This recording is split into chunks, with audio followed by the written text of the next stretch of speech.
كيف فما مدرب ينجم يبدل المنتخب الألماني فهو يورجن كلوب.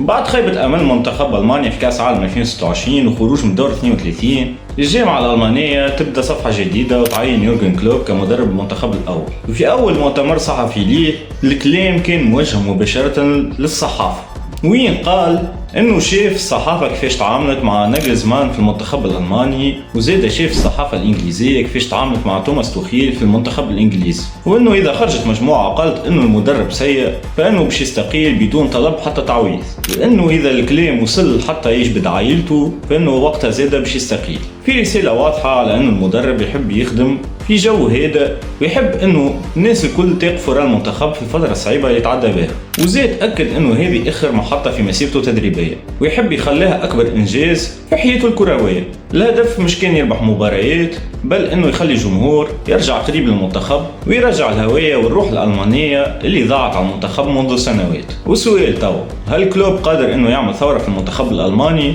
ولا المهمه هذه اصعب حتى من ليفربول؟